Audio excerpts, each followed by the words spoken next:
Hai semua. Perkhidmatan analisis berhubung sistem Guru Markets. Mari kita mulakan dengan data ringkasan untuk syarikat.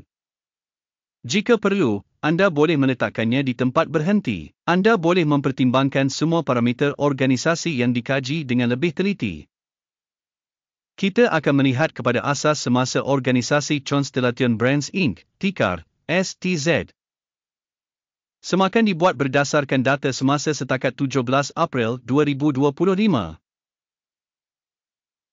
Mengikut klasifikasi Guru Markets, syarikat Constellation Brands tergolong dalam subkategori Narko. 59 organisasi mengambil bahagian dalam analisis. Ini sangat mewakili.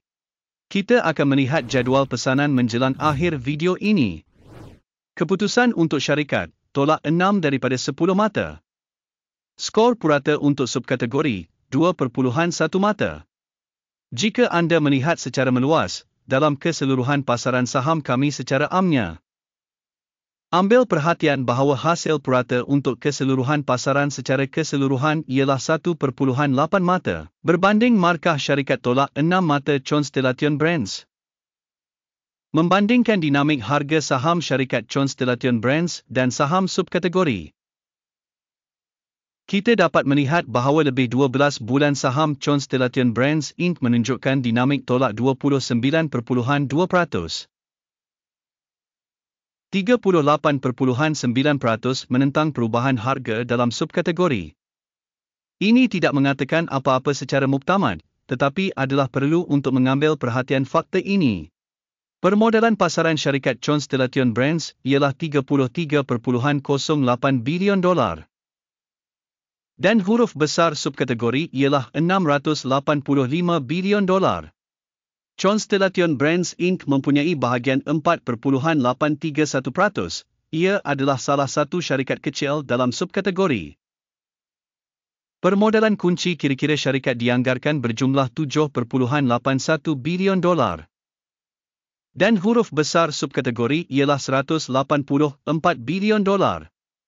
Constellation Brands menyumbang bahagian sebanyak 4.249%. Setelah membuat perbandingan saham pertukaran dan nilai buku, kita akan melihat perkara berikut. Bahagian yang diduduki Constellation Brands Inc. dalam subkategori apabila menilai permodalan pasaran ialah 4.831%. Permodalan kunci kira-kira ialah 4.249%. Iaitu 12% kurang daripada bahagian nilai pasaran. Penilaian bahagian organisasi dalam pasaran dan nilai buku subkategori, buruk, tolak 1 mata. Liabiliti keuangan organisasi yang dikaji berjumlah $13.04 bilion.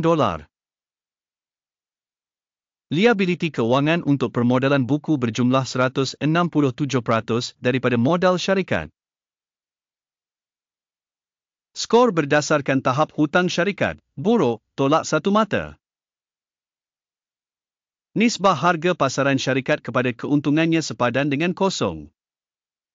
Manakala purata dalam subkategori ialah 21.3, yang jauh lebih teruk daripada dalam subkategori. Penilaian nilai pasaran kepada penunjuk keuntungan berbanding dengan syarikat dalam subkategori, sangat buruk, tolak 2 mata. Keuntungan untuk 12 bulan lepas adalah tolak $81 juta. Unjuran pendapatan untuk 12 bulan akan datang dijangka secara tentatif ialah $2,535 juta. Ini adalah 3,013.6% lebih daripada angka semasa. Penilaian keuntungan masa depan yang diramalkan berbanding dengan syarikat dalam subkategori boleh diterima, 0 mata. Nisbah nilai kepada hasil syarikat ialah 3.2. Purata dalam subkategori ialah 3.3, ini adalah 3% lebih rendah daripada dalam subkategori. Penilaian harga saham syarikat kepada penunjuk hasil berbanding dengan penunjuk dalam subkategori, baik, 0.5 mata. Hasil selama 12 bulan terakhir ialah 10 juta.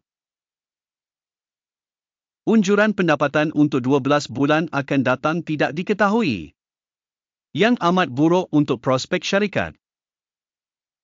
Penilaian jangkaan penunjuk hasil masa depan berbanding dengan penunjuk dalam subkategori buruk, tolak satu mata. Margin adalah tolak 0.8%, dengan purata dalam subkategori 15.4%. Perbezaan antara purata subkategori dan prestasi syarikat ialah 16.2%. Penilaian keuntungan jualan berbanding dengan penunjuk syarikat dalam subkategori boleh diterima, tolak 0.5 mata. Bahagian syarikat dari segi bilangan pekerja dalam subkategori ialah 2.724%. Ini adalah 77% kurang daripada bahagian permodalan pasaran. Dan ini menunjukkan ketidakseimbangan harga pasaran semasa syarikat Constellation Brands Inc. mungkin ke arah penilaian semula. Jumlah modal pasaran bagi setiap pekerja syarikat adalah sama dengan $3,121,000. Manakala untuk subkategori $1,760,000. Perbezaan antara purata subkategori dan penunjuk organisasi ialah 77.3%. Penilaian jumlah modal syarikat bagi setiap pekerja berbanding dengan penunjuk dalam subkategori boleh diterima, 0 mata. Jumlah keuntungan bagi setiap pekerja syarikat adalah tolak $7,700,000. Dengan purata dalam subkategori $82,600,000. Dan perbezaan antara purata subkategori dan prestasi syarikat ialah 91%. Anggaran keuntungan bagi setiap pekerja syarikat berbanding dengan penunjuk syarikat dalam subkategori boleh diterima, tolak 0.5 mata. Hasil setiap pekerja individu organisasi ialah $963,000. Dalam subkategori terdapat $536,000. Perbezaan antara purata subkategori dan prestasi syarikat ialah 80%. Anggaran jualan untuk setiap pekerja syarikat berbanding dengan penunjuk dalam subkategori boleh diterima, tolak 0.5 mata.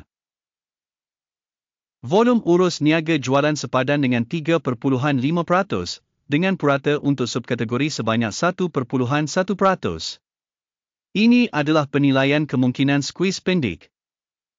Penunjuk teknikal RSI 14 menunjukkan tahap 53% bagi syarikat Constellation Brands. Dalam subkategori, tahap ini adalah lebih kurang 58%. Secara teknikalnya, sekuriti subkategori dinilai lebih kurang sama dengan saham Constellation Brands. Penilaian semasa saham syarikat adalah lebih kurang $183. Sasaran harga konsensus untuk saham syarikat adalah lebih kurang $211. Perbezaan antara harga semasa dan ramalan konsensus adalah lebih kurang 15%. Mari pergi ke jadual pesanan yang tersedia untuk anda. Pautan ada dalam ulasan yang disematkan. Jadual pesanan mengandungi sepenuhnya semua keputusan yang dibuat dalam musim tertentu oleh sistem penilaian maklumat dan rujukan guru markets. Akses kepada jadual pesanan adalah percuma dan terbuka. Pautan dalam ulasan yang disematkan. Hasil daripada analisis sekuriti Constellation Brands Inc. Sistem penilaian maklumat dan rujukan guru markets keputusan berikut dibuat. Membuka dagangan turun pada harga $183.03 sesaham.